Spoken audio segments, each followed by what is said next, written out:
राधे राधे दोस्तों, मेरे YouTube channel धार्मिक कथा में आपका हार्दिक स्वागत है। मैं आज आपको बृहस्पतिवार व्रत कथा सुना रही हूँ, जिसको सुनने से मनोकामनाएं पूर्ण होती हैं। तो बोलो बृहस्पतिदेव भगवान की जय। एक दिन इंद्र बड़े अहंकार से अपने सिंहासन पर बैठे थे और बहुत से देवता, ऋषि, गंधर्व, किन्नर आदि सभा में उपस्थित थे। जिस समय बृहस्पति जी वहां आए तो सबके सब उनके सम्मान के लिए खड़े हो गए, परंतु इंद्र गर्व के मारे खड़ा ना हुआ, यद्यपि वह सदैव उनका आदर किया करता था। बृहस्पति जी अपना अनादर समझते हुए वहां से उठकर चले गए। तब इंद्र को बड़ा शोक हुआ कि देखो, मैंने गुरुजी का अनादर कर दिया, मुझसे बड़ी भारी भूल हो गई। गुरुजी के आशीर्वाद से ही मुझको यह वैभव मिला है। उनके क्रोध से यह सब नष्ट हो जाएगा, इसीलिए उनके पास जाकर उनसे क्षमा मांगनी चाहिए, जिससे उनका क्रोध शांत हो जाए और मेरा कल्याण होवे।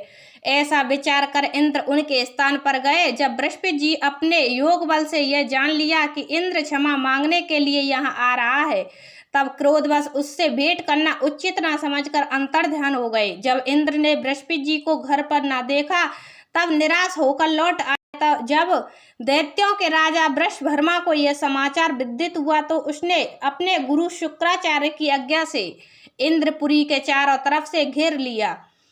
गुरु की कृपा न होने के कारण देवता हारने व मार खाने लगे। तब उन्होंने ब्रह्मा जी को विनय पूर्वक सब वृतांत सुनाया और कहा कि महाराज, दैत्यों से किसी प्रकार बचाइए। तब ब्रह्मा जी कहने लगे कि तुमने बड़ा अपराध किया है, जो गुरुदेव को क्रोधित कर दिया। अब तुम्हारा कल्याण इसी में हो सकता है कि त्वष्टा ब्राह्मण का पुत्र विश्वरूपा बड़ा तपस्वी और ज्ञानी है, उसे अपना पुरोहित बनाओ तो तुम्हारा कल्याण हो सकता है। यह वचन सुनते ही इंद्र त्वष्टा के पास गए और बड़े विनीत भाव से त्वष्टा से कहने लगे कि आप हमारे पुरोहित बनिए, जिससे हमारा कल्याण हो। तब त्वष्टा ने उत्तर दिया कि पुरोहित बनने से तपोबल घट जाता है, परंतु तुम बहुत विनती करते हो, इसीलिए मेरा पुत्र विश्वरूपा पुरोहित बनकर तुम्हारी रक्षा करेगा। विश्वरूपा ने पिता की आज्ञा से पुरोहित बनकर ऐसा यत्न किया कि हरि इच्छा से इंद्र वृषभर्मा को युद्ध में जीतकर अपने इंद्र आसन पर स्थित हुआ। विश्वरूपा के 3 मुख थे। एक मुख से वह सोमपल्ली लता का रस निकालते पीते थे, दूसरे मुख से वह मदरा पीते और तीसरे मुख से अन्य आदि भोजन करते। इंद्र ने कुछ दिनों उपरांत कहा कि मैं आपकी कृपा से यज्ञ करना चाहता हूँ। जब विश्वरूपा की आज्ञा अनुसार यज्ञ प्रारंभ हो गया, तब एक दैत्य ने विश्वरूपा से कहा कि तुम्हारी माता दैत्य की कन्या है, इस कारण हमारे कल्याण के निमित्त एक आहुति दैत्यों के नाम पर भी दे दिया करो तो अति उत्तम बात है। विश्वरूपा उस दैत्य का कहा मानकर आहुति देते समय दैत्य नाम भी धीरे से लेने लगा। इसी कारण यज्ञ करने से देवताओं का तेज नहीं बढ़ा। इंद्र ने यह वृतांत जानते ही क्रोधित होकर विश्वरूपा के 3 सर काट डाले।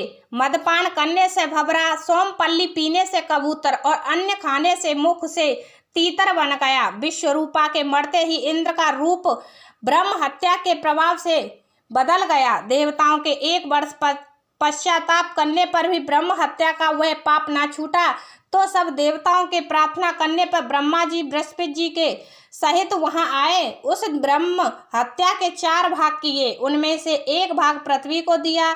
इसी कारण कहीं कहीं धरती ऊंची नीची और बीज बोने के लायक भी नहीं होती। साथ ही ब्रह्मा जी ने यह वरदान दिया, जहां पृथ्वी में गड्ढा होगा, कुछ समय पाकर स्वयं भर जाएगा। दूसरा वृक्षों को दिया, जिससे उनमें से गोंद बनकर बहता है। इस कारण गूगल के अतिरिक्त सब गोंद अशुद्ध समझे जाते हैं। वृक्षों को यह वरदान दिया कि ऊपर से सूख जाने पर जड़ फिर फूट जाती है। तीसरा भाग स्त्रियों को दिया, इसी कारण स्त्रियां हर महीने रजस्वाला होकर पहले दिन चांद डालनी, दूसरे दिन ब्रह्मघातिनी, तीसरे दिन धोबिन के समान रहकर चौथे दिन शुद्ध होती हैं और संतान प्राप्ति का उनको वरदान दिया।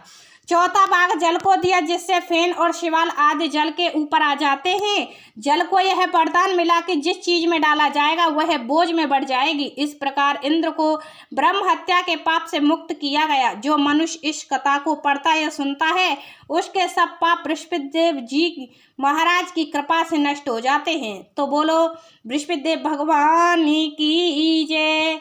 हमारी वीडियो पसंद आई हो तो लाइक करना तथा सब्सक्राइब करना ना भूलें।